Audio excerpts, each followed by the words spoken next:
ദൈവ തിരുനാമം മഹത്വപ്പെടട്ടെ. Bible reading പ്രോഗ്രാമിൽ സംബന്ധിക്കുന്ന എല്ലാവർക്കും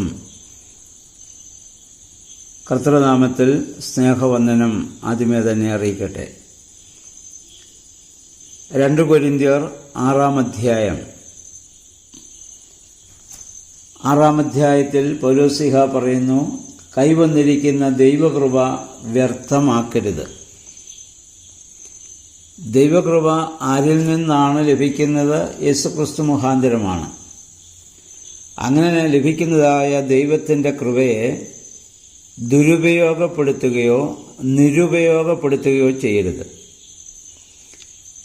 അത് പരമാവധി വിനിമയം ചെയ്യാൻ നമ്മൾ ബാധ്യസ്ഥരാണ്. കൊരിന്ത്യരെ സംബന്ധിച്ചിടത്തോളം അവർക്ക് ദൈവത്തിൻ്റെ കൃപ ലഭിച്ചത് അവരുടെ വിശ്വാസവും യേശുക്രിസ്തുവിൻ്റെ നാമത്തിലുള്ള സ്നാനവും മുഖാന്തരമാണ്. അപ്പോൾ നമുക്കും ദൈവകൃപ ലഭിക്കാനുള്ള മാനദണ്ഡം ഇതാണ്. ഒരു മനുഷ്യ ജീവിതത്തിൽ അവന് ലഭിക്കാവുന്നതിൽ ഏറ്റവും പരമപ്രധാനമായിട്ടുള്ളതാണ് ദൈവത്തിൻ്റെ കൃപ. അതൊരിക്കലും പാഴാക്കി കളയരുത്. എന്നിട്ട് അദ്ദേഹം ഒരു ഉദ്ധരണി പറഞ്ഞ യെശയ്യാ പ്രവചനം 49:8 ഇപ്പോഴാണ് സുപ്രസാദകാലം, ഇതാണ് രക്ഷയുടെ ദിവസം. യേശുക്രിസ്തുവിന് അനേക നൂറ്റാണ്ടുകൾക്ക് മുൻപേ യെശയ്യാ പ്രവാചകൻ പ്രവചിച്ചൊരു പ്രവചനവാക്യമാണത്. യെശയ്യാ നൂറ്റാണ്ടുകൾക്ക് മുൻപ് പ്രഖ്യാപിച്ച കാലം യേശുക്രിസ്തുവിനോടുകൂടി സമാഗതമായിരിക്കുന്നു. മശിഹായെ സ്വീകരിക്കുവാനും വിശ്വാസത്തിൽ യേശുവിനോടൊന്നിച്ച് ജീവിക്കുവാനുമുള്ള അവസരമാണിതെന്ന് എല്ലാവരും ഓർക്കേണ്ടതാണ്. നമുക്കും അതിനുള്ള ഭാഗ്യം ക്രൈസ്തവ മാതാപിതാക്കളിൽ നിന്ന് ജനിച്ച ക്രൈസ്തവ സഭയിൽ വളരുന്നതുകൊണ്ട് നമുക്കും അത് ലഭിച്ചിരിക്കുകയാണ്. ആ അവസരത്തെ നഷ്ടമാക്കാതെ, ആ ദൈവകൃപ നഷ്ടമാക്കാതെ നമ്മൾ ജീവിക്കണം. വിശ്വാസികളുടെ അച്ചടക്കത്തോടുകൂടെയുള്ള പരസ്പര വിദ്വേഷമില്ലാത്ത ജീവിതമാണ് അവരുടെ മേൽ അവരെ കൊണ്ടുള്ള ശുശ്രൂഷിക്കുന്നവരുടെ ഏറ്റവും വലിയ ശ്രേഷ്ഠത എന്ന് പറയുന്നത്. ഇനി 4 മുതൽ 8 വരെയുള്ള വാക്യങ്ങളിൽ ദൈവത്തിൻ്റെ ശുശ്രൂഷകര് ഏതവസ്ഥയിലും പതറിപ്പോകാതെ ദൈവത്തിൻ്റെ ഹിതം പ്രവർത്തിക്കുന്നുവെന്ന് സ്വന്തം ജീവിതത്തിൽ നിന്ന് കാണിച്ചുകൊണ്ട് കുറേ പരിതസ്ഥിതികളെക്കുറിച്ച് പൗലോസ്ലീഹ ഇവിടെ പറയുന്നുണ്ട്. അദ്ദേഹം പറയുന്നു,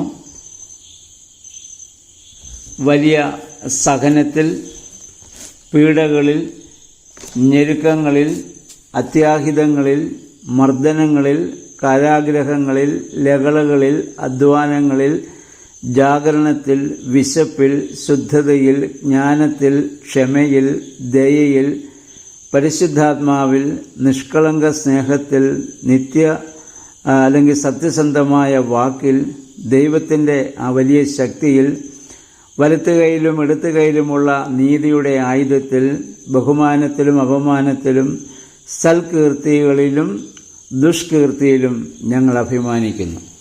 അതായത് ജീവിതത്തിൻ്റെ എല്ലാ പ്രതിസന്ധി ഘട്ടങ്ങളിലും നല്ല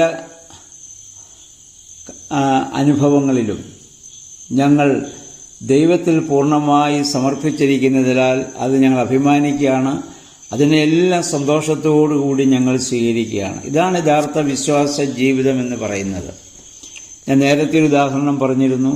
ഭൂമിക്ക് എന്തുകൊണ്ടാണ് നല്ല ഫലങ്ങളെ പ്രദാനം ചെയ്യാൻ സാധിക്കുന്നത്? എല്ലാ കാലാവസ്ഥകളെയും അത് സന്തോഷത്തോടെ സ്വീകരിക്കുന്നത് കൊണ്ടാണ്.